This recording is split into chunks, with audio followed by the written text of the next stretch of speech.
Hello, welcome to the channel Why Stories. Enjoy watching. That day, Andrea woke early, tidied the space she called her own, and hastened to the store. Every Thursday, they distributed expired products for free, and Andrea had become adept at seizing this opportunity. As she neared an unfinished house, a faint whimper from the bushes caught her ear. Startled, she thought, "Who's there? Have they dumped another helpless creature? What heartless souls they are." Without a second thought, she approached, only to find a basket cradling a newborn.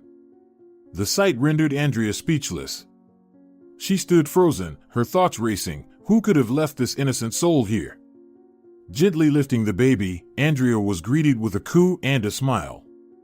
Beneath the child was a note. Without pausing to read it, Andrea's instincts kicked in. She must first cater to the baby's immediate needs. En route home, she darted into the store, grabbing baby food, a bottle, and a pacifier. A nagging worry plagued her. What if someone assumes I've taken this child? Are they searching for her? Yet, the world around seemed indifferent to the sight of a ragged woman cradling a baby. Once home, Andrea swiftly changed the baby's diaper. Thankfully, an extra was in the basket, and fed her. The infant soon drifted into a serene sleep. Andrea then unfolded the note to reveal a poignant message, written with care. "I'm sorry, I can no longer care for my daughter. I lack the strength and means." The note was unsigned, offering no clue to the baby's identity or origin. Overwhelmed, Andrea sank into her couch, wrestling with the gravity of her discovery. Her pulse quickened, and countless thoughts swirled. Should she approach the authorities? Perhaps place the child in an orphanage? Or dare she embrace this unexpected chance at motherhood? Perhaps this was destiny's gift to her. Andrea chose to take the risk. The pull of the infant was too strong. She smelled of the sweet innocence of milk and infancy, her smiles genuine and serene. Andrea named her Esperanza, symbolizing hope. The child's presence breathed new life into Andrea, sparking in her a newfound hope for motherhood, something that seemed impossible just the day before. While Esperanza slept, Andrea dashed to the nearest discount store, purchasing gently used baby clothes, food, diapers, and even a small bathtub. That evening, with the stove warming their humble abode, Andrea bathed the baby. Emotion welled up as she felt the delicate touch of Esperanza's tiny hands and feet, the warm water splashing as she gently washed her. The little one appeared to be around 6 months old. She could sit up slightly and bubbled with joyful gurgles. Andrea sang her lullabies, and once Esperanza drifted off, Andrea found herself reflecting on her own past. Truth be told, Andrea's childhood was devoid of joy.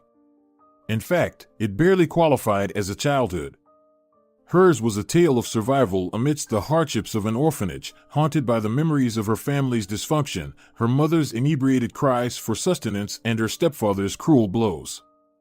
Andrea's circumstances became so dire that concerned neighbors intervened, resulting in her placement in an orphanage at the tender age of 4. Life there wasn't a walk in the park either, yet she received the basic necessities. She was a diligent student, earning the affection of the caregivers. However, this only fueled the jealousy of her peers, who ostracized and taunted her, fearing she'd be a tattletale. Andrea loathed the orphanage, crossing off days on a calendar as she awaited her emancipation. Her self-image wasn't the best. She saw herself as gangly, perpetually hungry, and clumsy. The radiant hue of her red hair and her freckles, which janitor Vasily praised, only made her a target of mockery. Although Vasily would often remark, "Oh, Andrea, your hair shines like sunlight," she would dismissively retort, "Sunlight? I'm tired of being teased for being a redhead with freckles." Vasily would simply shake his head and reassure her. Upon leaving the orphanage, Andrea inherited an aging house on the city's outskirts. It wasn't much, but it was hers. Her job hunt was tough due to her lack of formal education and experience, but she eventually found work as a cafe waitress. Through sheer determination and hard work, Andrea carved out a place for herself on the team. It was here that she met Federico. The dark-eyed construction worker was instantly smitten by Andrea's fiery spirit and radiant hair. The two began dating and, in time, tied the knot. Though Federico wasn't wealthy, he was resourceful and skilled. He transformed Andrea's humble dwelling into a cozy sanctuary, and their life together was filled with harmony. Soon, to their mutual delight, Andrea became pregnant. Their happiness knew no bounds, and they began making plans, optimistic about their future. On the day everything changed, there were no dark omens or premonitions. Federico left for a nearby settlement to purchase lumber for the new fence they had planned to erect, as the old one was deteriorating. As was customary, Andrea kissed him goodbye and hurried off to work. By evening, a gnawing worry set in. Federico had not yet returned. Thoughts raced through her mind. Had there been an accident? Perhaps the truck broke down. But surely, Federico would have called. In her growing panic, she dialed his number repeatedly, only to find it switched off. Overcome with dread, Andrea called the police and local hospitals. That's when she received the devastating news. Federico had been involved in a fatal car accident. The days that followed were a blur, mourning, condolences, and an abyss of grief. Consumed by sorrow, Andrea could hardly cope, and a month after Federico's funeral, she suffered a miscarriage. It happened abruptly, in the dead of night. While the medical team managed to stabilize her, the baby could not be saved. If that wasn't enough, an ensuing infection led to complications, requiring Andrea to spend weeks in the hospital. To add to her torment, the doctors delivered heart-wrenching news. Regrettably, due to your current health circumstances, you won't be able to bear children in the future.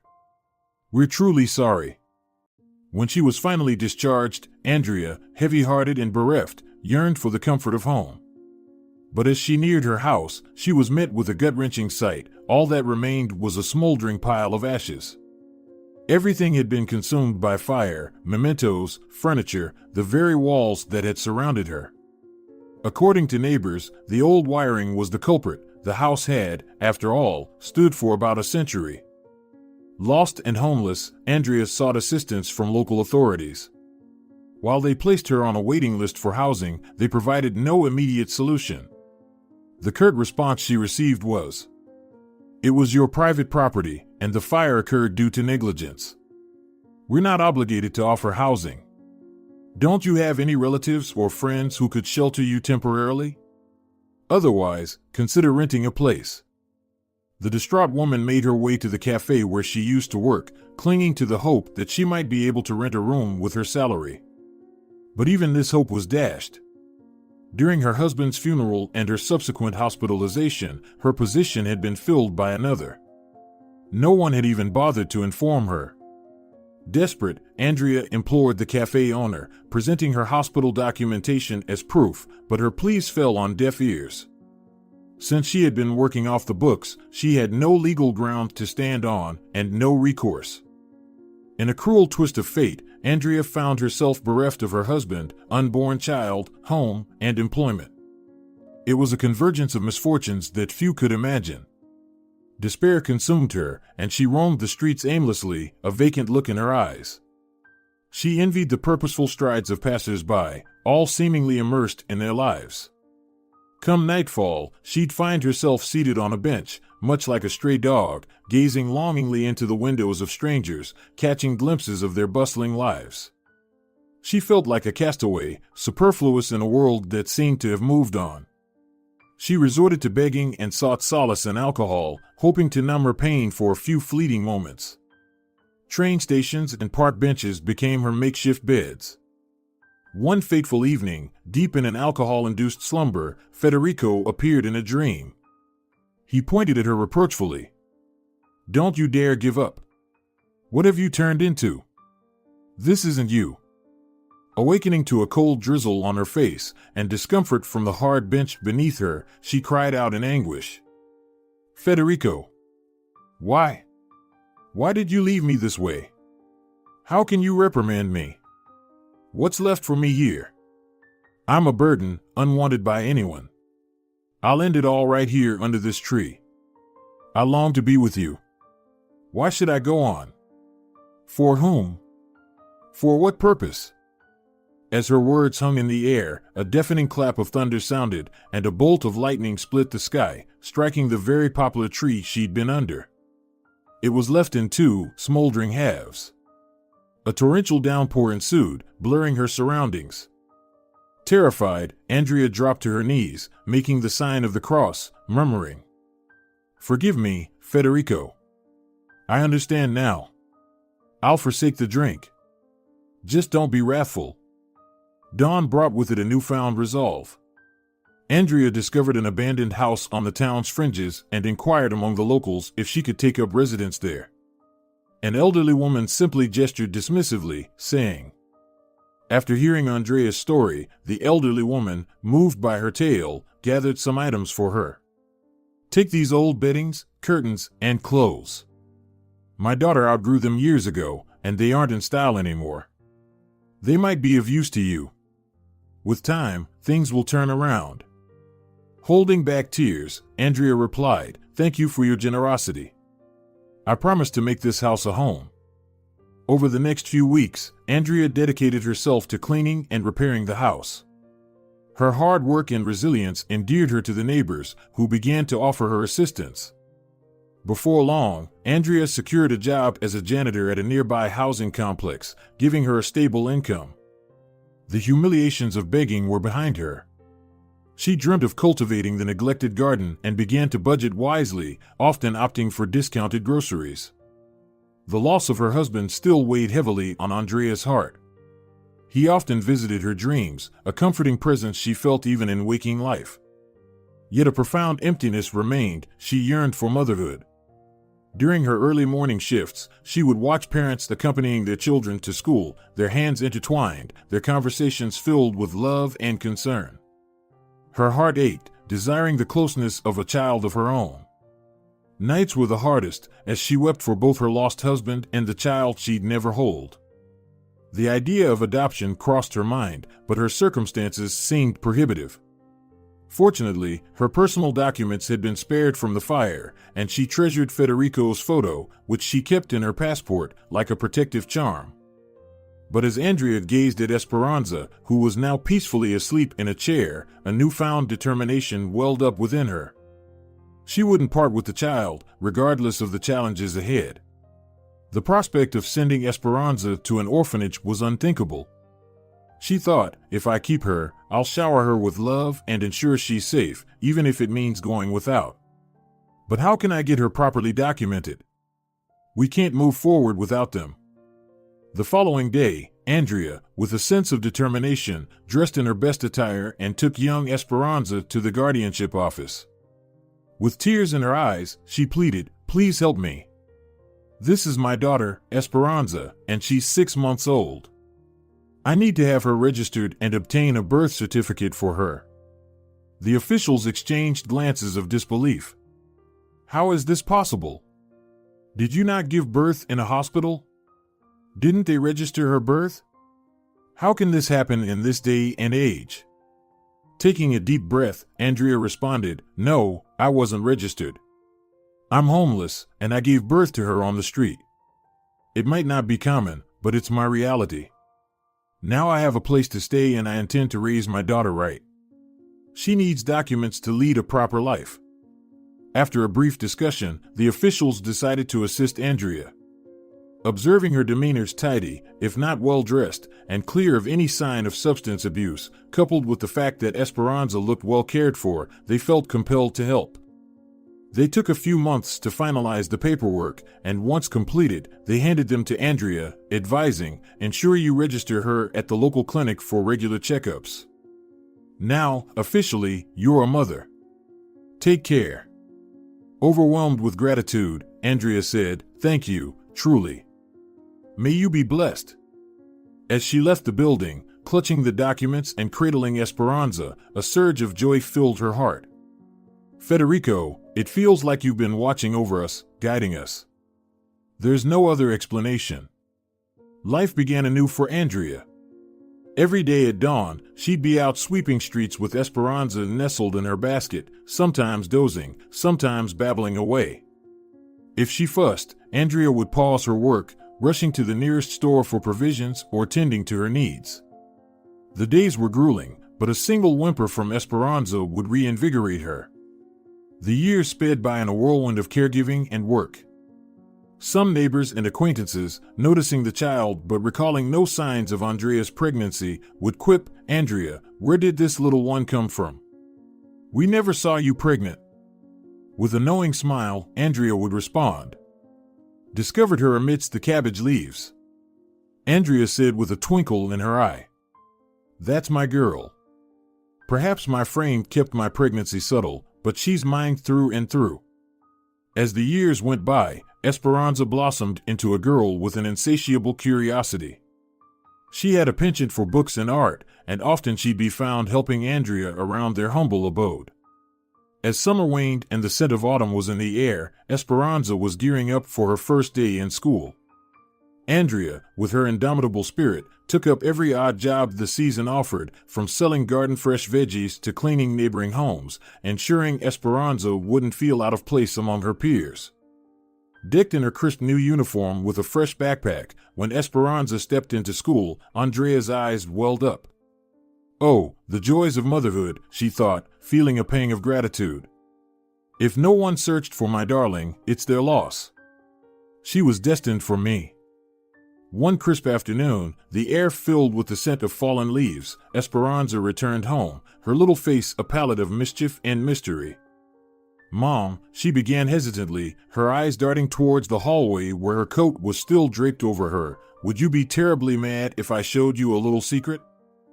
Andrea, ever the curious soul, responded with bemusement, "Well now, let's see what's got you so animated." "Show me, dear." From beneath the folds of her coat, Esperanza gently revealed a waifish gray kitten, its big eyes filled with a mix of curiosity and fear. Its pitiful meow echoed softly. Esperanza's voice trembled with passion, "The boys, Mom. They found him near school and they were so cruel. Lobo even tied a can to his tiny tail. I couldn't bear it. I had to save him. Can he stay?" Andrea, her heart swelling with pride, hugged the kitten close, feeling its fragile heartbeat. "Oh, my love, of course he can. You've done a beautiful thing today. This little one needs a name, though." With a twinkle mirroring her mother's, Esperanza declared, "Zorro. He'll be our little warrior." As they settled Zorro with some warm milk, the kitten, sensing safety and warmth, promptly curled up on Esperanza's lap, purring his gratitude. "Rest now, Zorro," Esperanza whispered gently, stroking his fur. "You're home. And one day, you'll be our fierce mouse hunter." Interrupting their tender moment, Andrea softly chimed, "Lunchtime, darling. The soup's about to lose its warmth." Esperanza, placing a gentle finger to her lips, whispered, "Just a bit longer, Mom. Let Zorro dream." With soft eyes, looking at the peacefully slumbering Zorro on her lap, Esperanza whispered, "Mom, Zorro's just found solace in his dreams. Can he linger a little longer? Do forgive me, but how could I possibly disturb him now? Just a moment more, promise?" A tender smile touched Andrea's lips as she ran her fingers through Esperanza's hair. "Take your time, sweet girl. We can always reheat the meal." Thus, the symphony of their lives now had a new, playful note named Zorro. Whether it was chasing after balls of yarn or basking in the sun, the small home resonated with the laughter and purrs of their new family member. One crisp evening, as the aroma of a freshly cooked meal wafted from the kitchen, Andrea's focus was suddenly diverted from her cooking. A parade of cars, quite out of place in their humble surroundings, pulled up. From the most regal of them, a man emerged, knocking lightly on the window before proceeding to the gate. Cautiously, Andrea peered out, her heart skipping a beat. The silhouette bore an uncanny resemblance to Federico, her late husband. The man, sensing her unease, began, "Greetings.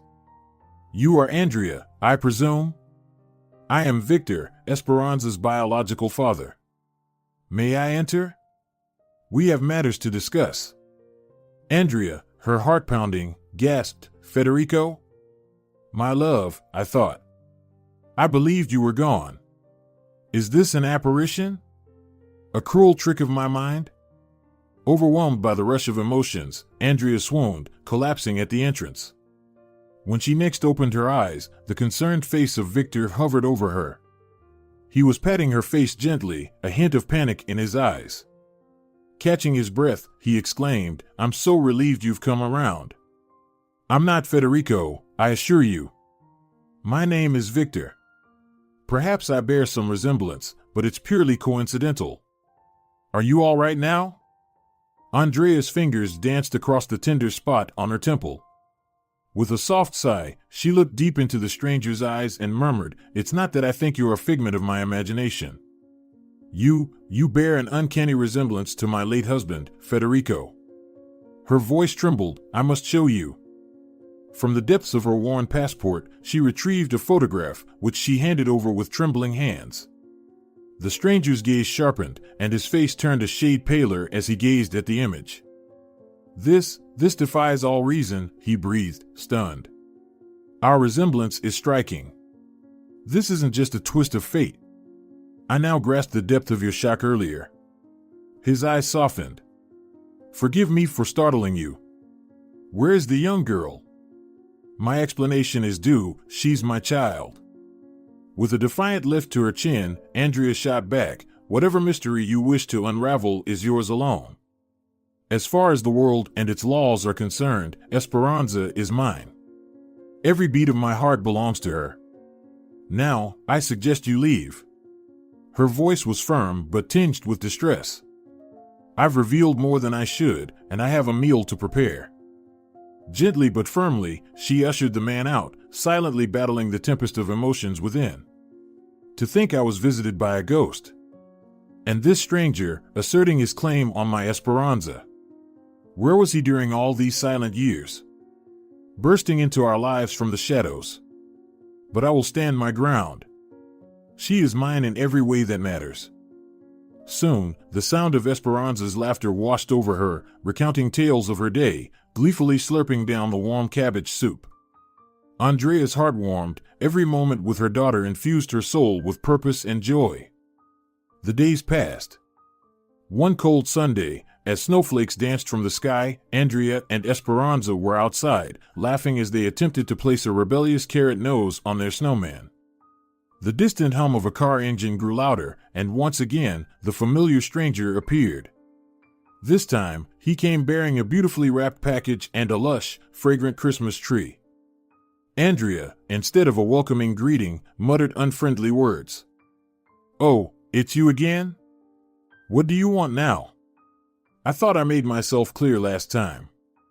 Victor, undeterred by Andrea's icy demeanor, greeted them with a warmth that juxtaposed the winter chill. "Greetings, all. May I step in?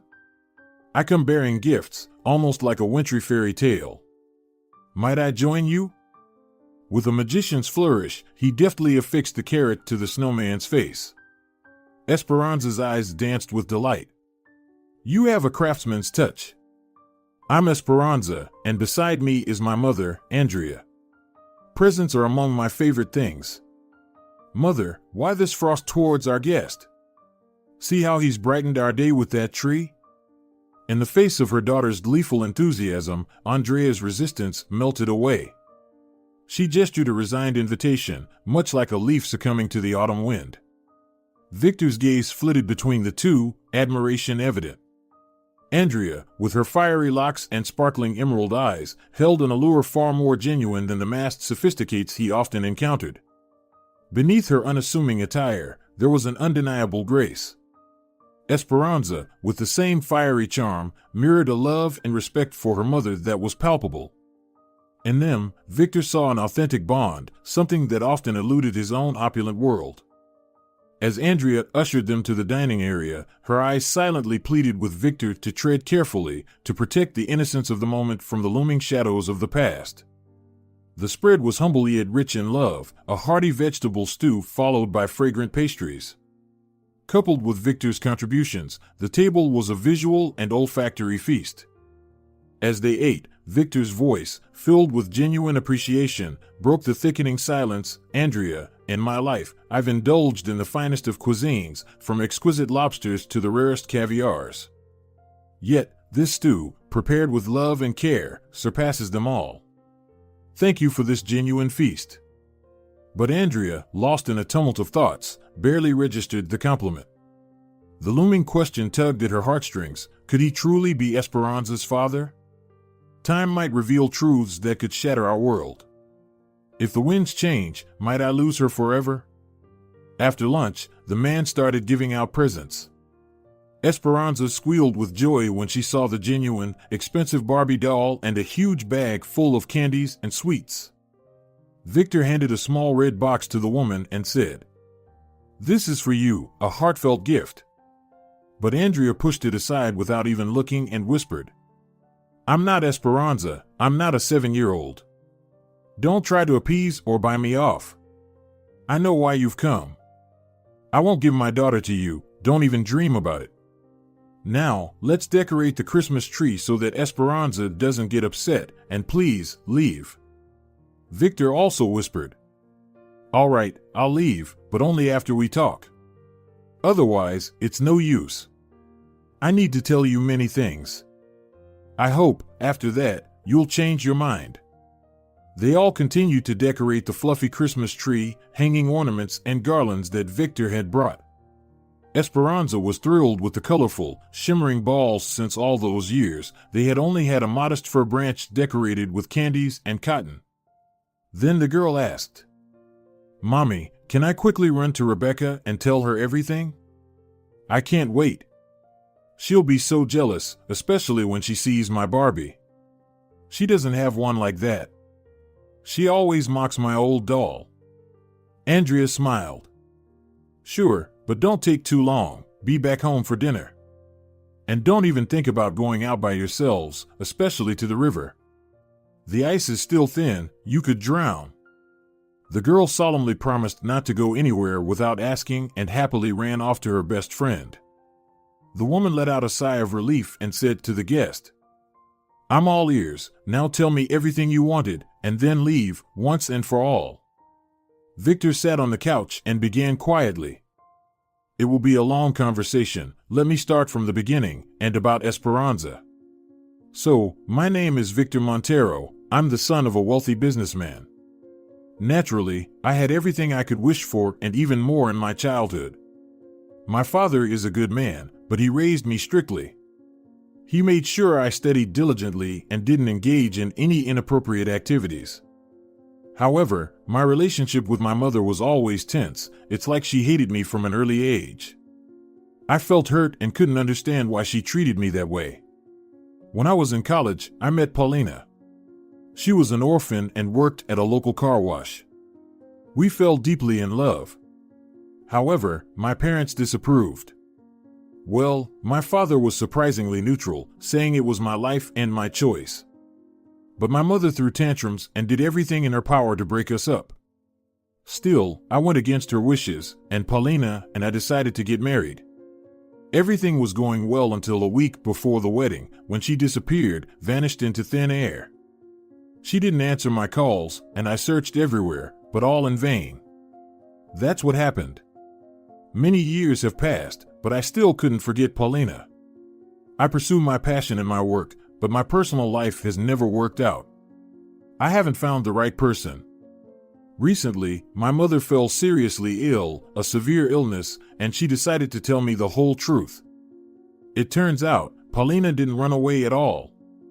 Instead, my mother came to our rented apartment and started weaving lies, claiming that I already had a fiancé and a wedding was imminent, and Paulina was just a fling. She threatened her, saying that she would ruin her life if she didn't leave mine forever, and so on. When I found out about this, I was furious, to the brink. I decided to find out what happened to Paulina. What's her fate? I thought if it's not too late, I should go and repent, explain everything. I hired a private detective who found out everything for me. He told me that after my mother drove her away, Paulina moved to the outskirts, rented a room at first, then found out she was pregnant with my child, and she gave birth. I even saw the record of the child's birth at the hospital. But according to the neighbors, the child disappeared. They haven't seen him or Paulina since then. Paulina herself fell into a prolonged depression, started drinking heavily, and seemed to spiral down due to everything she had gone through, and then died from alcoholism. The detective found her grave, and I sometimes go there. He is a true professional in his field and made every effort to find the daughter. First, he checked all the orphanages, but the girl was not there. Then, he hypothesized that Paulina might have left the child somewhere near her home. By piecing together small clues, he discovered that you, Andrea, suddenly had a 6-month-old daughter, although the neighbors claimed you were never pregnant. It all matched up when he compared the time of Paulina's delivery and when your daughter appeared. The baby was about 6 months old at that time. Considering that you lived very modestly, and even in a rundown house, the possibility of adoption is ruled out. No one would have given you a child, forgive me for saying so. So, I am absolutely sure that Esperanza is my daughter. She also bears a resemblance to me. Just look at her, the same brown eyes and curly black hair. Only her nose and facial features resemble Paulina. I can see it. I insist on a genetic test. Let's do it to erase any doubts. Please, don't think that I want to take your daughter away or challenge your motherhood. You fear that, right? But don't worry. I just want to meet my daughter, be involved in her upbringing, and help her. It will benefit both of us. I see how difficult your life is. Is it fitting for a girl to grow up in such conditions? Please, don't push me away. I beg you. Just like for you, the arrival of a daughter in my life is a ray of hope. Such happiness. So, don't deprive me of it. Andrea listened without interrupting and was astonished at how the fate of this poor Paulina intertwined with her own. She felt immense pity for this broken woman. After all, she was not at fault in anything, no one extended a helping hand in time. Moreover, Victor was not such a villain. He didn't know anything. And she had treated him so harshly, threw him out the first time they met. She replied softly, "Forgive me, I didn't know all the details." Well, if it's all true, then, of course, let's do the genetic test. But please understand, I didn't steal the baby, I found her in a basket and was overjoyed. I didn't want to send her to an orphanage, I'm an orphan myself, and I know how terrifying and bad it is there. I am childless, after a miscarriage, so I was happy to have found a daughter. Admittedly, we don't live in luxury, that's true, but I try to buy her new things, even if they are not expensive. I work as a janitor and sell vegetables from my garden at the market, all for the sake of my little girl. I wasn't always destitute. I had a beloved husband, Federico, our own home, and together we did the repairs there. I got pregnant, and then... She suddenly choked up and burst into tears, covering her face with her hands, unable to cope with her memories. Victor continued quietly, "I know, the detective told me everything about you. You have also had such a difficult and broken fate." Andrea wiped away her tears and asked, "What about the resemblance between you and my late husband? Did you find out anything about that?" "It troubles me." Victor continued, "Yes, I found out everything. My mother recently confessed everything. It turns out she was already married before my father and had twins, my brother and me. But they divorced shortly after, and they decided to split everything amicably, including the children. Her first husband, Nicholas, was supposed to leave the city, so my brother and I would never meet. Isn't it sacrilegious? How could one come up with such a thing? To separate twins? Prevent them from seeing each other and communicating? However, Nicholas didn't stay long in an unfamiliar city and soon returned home. So, it turns out that your husband, Federico, was raised by my father alone, and they lived poorly, just scraping by.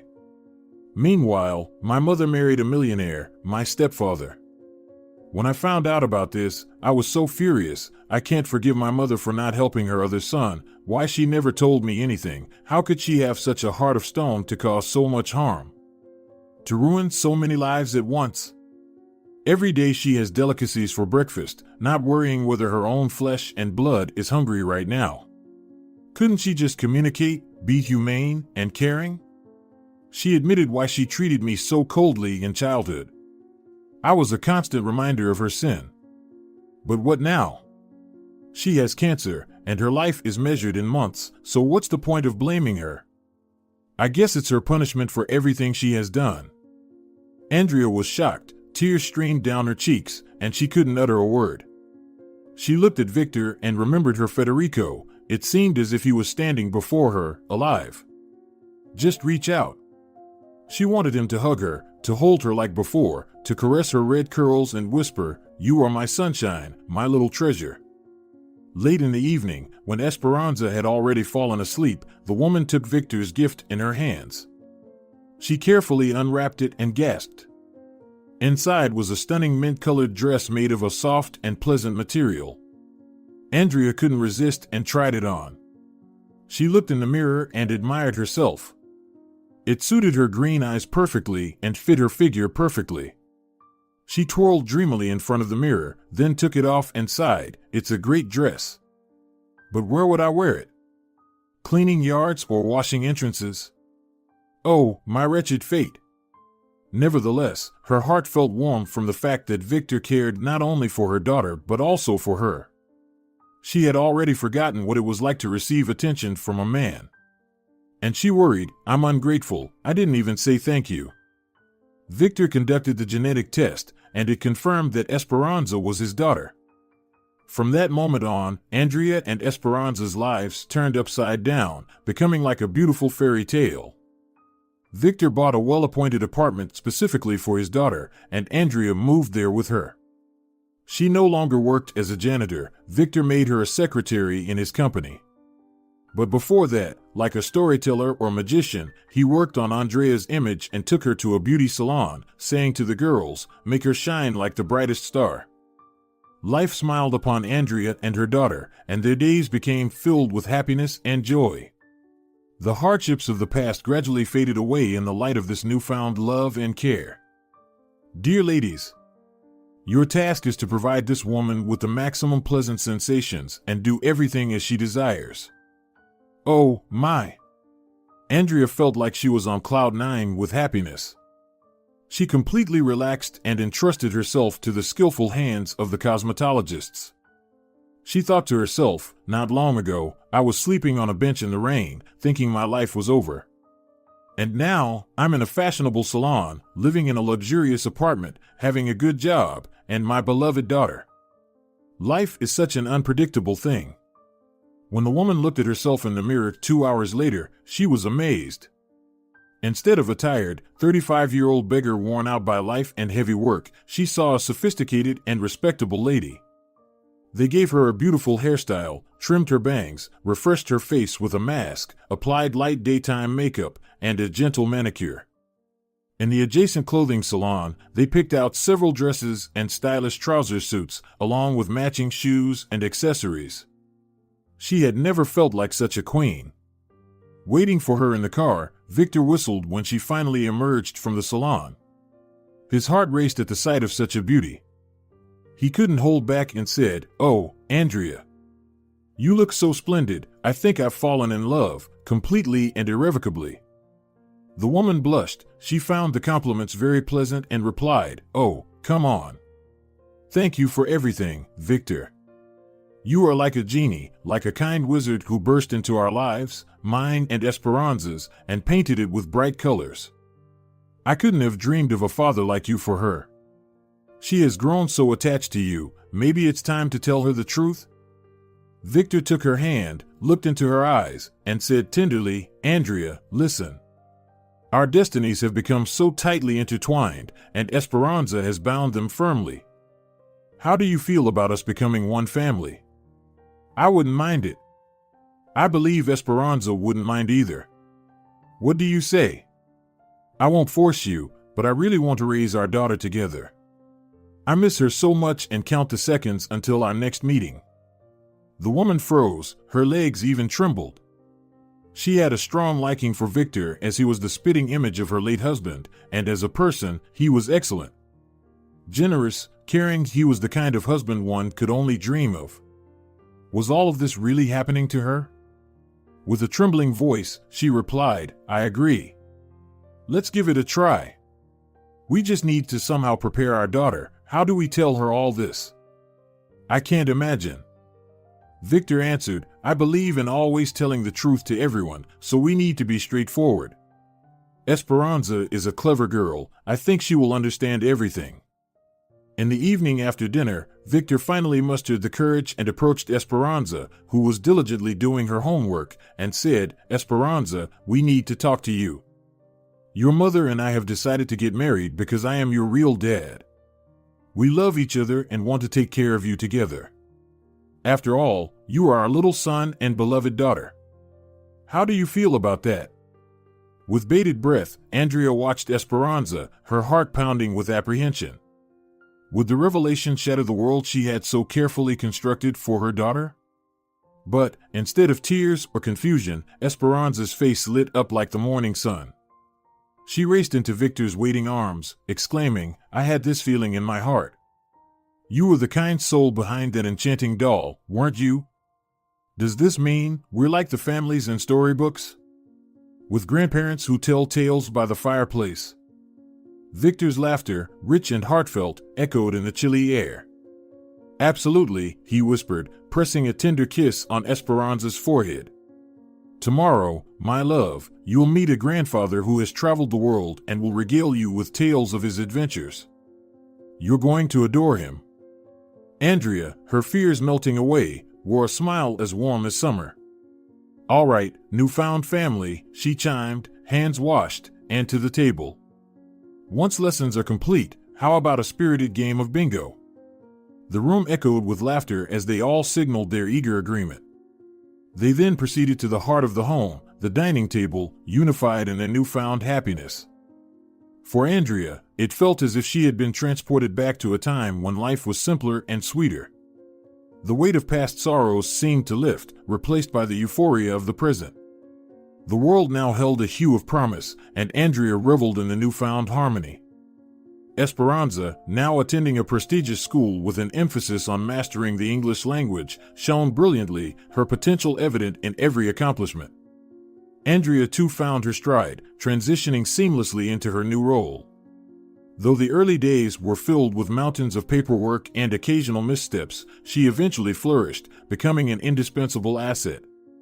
And Victor, every evening, would race home, drawn by the allure of a loving family and the tantalizing aromas of a home-cooked meal. Andrea was the bedrock of their newfound happiness, her patience and grace a guiding light. Late at night, in the quiet moments, she would send silent thanks to Federico. Thank you, my love, she'd whisper to the stars, for watching over me, guiding me to Victor, and ensuring that love always found its way home.